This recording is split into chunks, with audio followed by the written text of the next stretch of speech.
नमस्ते दोस्तों, दुनिया की सबसे बड़ी खबरों और बदलावों की आज का टॉपिक है ऐसा कि आप सुनकर चौंक जाएंगे। एक तरफ चीन जो आर्टिफिशियल इंटेलिजेंस एआई के दम पर पूरा अस्पताल बना रहा है, लाखों लोगों की जिंदगी बेहतर कर रहा है, और दूसरी तरफ हमारा भारत, खासकर उत्तर प्रदेश, यूपी, जहां सरकारी दफ्तरों की दीवारों को यकीन नहीं होगा गाय के गोबर से रंगा जा रहा है। आज हम बात करेंगे कि चीन कैसे टेक्नोलॉजी की दुनिया में बादशाह बन चुका है और हम क्यों अटके हैं गोबर की सोच में। ये वीडियो आपको झकझोर देगा, तो अंत तक बने रहिए। दोस्तों, पहले बात करते हैं चीन की। आपने सुना होगा कि चीन ने हाल ही में एक एआई हॉस्पिटल बनाया है, लेकिन ये कोई आम हॉस्पिटल नहीं है। इसे एजेंट हॉस्पिटल कहते हैं और ये पूरी तरह से वर्चुअल है, यानी ये कोई इमारत नहीं बल्कि एक सिमुलेशन है जहां 14 एआई डॉक्टर और 4 एआई नर्स हजारों वर्चुअल मरीजों का इलाज करते हैं। और सुनिए, इन एआई डॉक्टरों की डायग्नोसिस 93% से ज्यादा सटीक है। ये प्रोजेक्ट चीन की मशहूर त्सिंगहुआ यूनिवर्सिटी ने बनाया है। इसका मकसद है एआई को ट्रेन करना ताकि वो असल दुनिया में डॉक्टरों की तरह काम कर सके। सोचिए, एक ऐसा हॉस्पिटल जहां 10,000 मरीजों का इलाज कुछ ही दिनों में हो जाता है।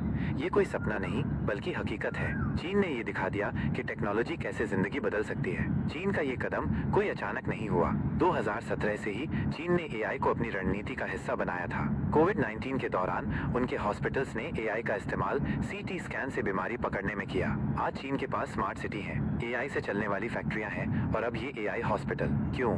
क्योंकि चीन ने अपनी जनता को शिक्षित किया, टेक्नोलॉजी में पैसा लगाया और भविष्य की सोच अपनाई। चीन के एआई डॉक्टर इतने तेज हैं कि वो इंसान से भी बेहतर डायग्नोसिस कर सकते हैं। ये सिस्टम न सिर्फ तेज है बल्कि सस्ता भी है, जिससे गरीब से गरीब इंसान को भी अच्छा इलाज मिल सकता है। दोस्तों, ये है असली प्रोग्रेस। चीन ने दिखा दिया कि अगर आप मेहनत और दिमाग का सही इस्तेमाल करें तो दुनिया आपके कदमों में होगी। अब आते हैं भारत की तरफ और खासकर उत्तर प्रदेश की। दोस्तों, यकीन करिए, जब मैंने ये खबर सुनी तो मुझे हंसी और गुस्सा दोनों आए। यूपी के मुख्यमंत्री योगी आदित्यनाथ ने आदेश दिया है कि सभी सरकारी दफ्तरों की दीवारों को गाय के गोबर से बने पेंट से रंगा जाए। हाँ, आपने सही सुना, गोबर। और ये कोई नई बात नहीं। पिछले महीने दिल्ली यूनिवर्सिटी के एक प्रिंसिपल ने क्लासरूम की दीवारों पर गोबर पोत दिया, ये कहकर कि इससे कमरे ठंडे रहेंगे। और अब यूपी सरकार इसे पूरे स्टेट में लागू कर रही है। अब कुछ लोग कहेंगे, अरे ये तो पर्यावरण के लिए अच्छा है, गोबर तो नेचुरल है। लेकिन दोस्तों, जरा सोचिए, क्या गोबर का पेंट सचमुच आधुनिक पेंट से बेहतर है? आधुनिक पेंट्स को टेस्ट किया जाता है, वो सुरक्षित होते हैं, टिकाऊ होते हैं, लेकिन गोबर,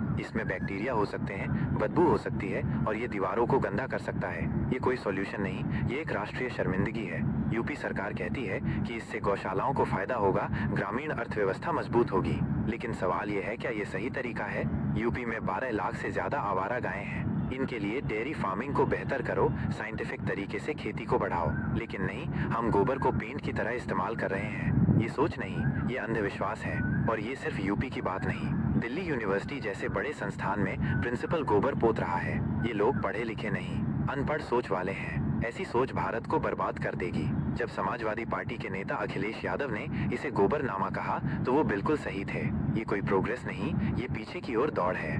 दोस्तों, अब सवाल ये है, चीन इतना आगे कैसे निकल गया और हम क्यों अटके हैं? जवाब साफ है, विजन। चीन ने अपनी जनता को शिक्षित किया, टेक्नोलॉजी में अरबों डॉलर लगाए और भविष्य की सोच अपनाई। उनका एआई हॉस्पिटल 14 बिलियन लोगों की हेल्थ केयर प्रॉब्लम्स को सॉल्व करने की दिशा में एक कदम है। और हम गोबर की दीवारें रंग रहे हैं। चीन ने अपनी मुश्किलों को मौका बनाया।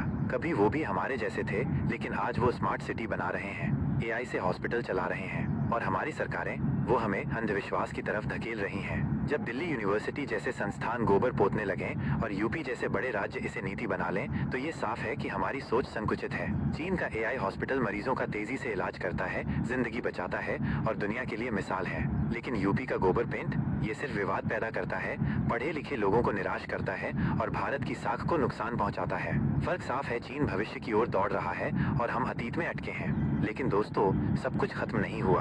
भारत में टैलेंट की कमी नहीं। हमारी आईटी इंडस्ट्री, हमारे स्टार्टअप्स, ये सब दिखाते हैं कि हमें दम है। लेकिन हमें सही दिशा चाहिए। हमें गोबर की दीवारें नहीं, एआई हॉस्पिटल्स चाहिए। हमें अंधविश्वास नहीं, एजुकेशन चाहिए। हमें रिग्रेशन नहीं, इनोवेशन चाहिए। चीन से सीखिए, वो अपने लोगों में निवेश करते हैं, टेक्नोलॉजी को गले लगाते हैं। हमें भी ऐसा करना होगा। यूपी का गोबर पेंट एक वेकअप कॉल है। हम अनपढ़ सोच वालों को देश चलाने की इजाजत नहीं दे सकते। हमें चाहिए एक ऐसा भारत जो दुनिया का लीडर बने, न कि वो जो गोबर में अटका रहे। तो दोस्तों, ये थी कहानी चीन की एआई क्रांति और भारत की गोबर सोच की। आपको क्या लगता है, क्या हमें चीन की तरह टेक्नोलॉजी अपनानी चाहिए या गोबर में ही खुश रहना चाहिए? कमेंट में बताइए। और हाँ, अगर आप और डिटेल्स चाहते हैं तो डिस्क्रिप्शन में लिंक है मेरे ब्लॉग का, जहाँ ये पूरा टॉपिक और रिसर्च डिटेल में है। चलिए मिलते हैं अगली वीडियो में। तब तक जागरूक रहिए, प्रोग्रेसिव सोचिए।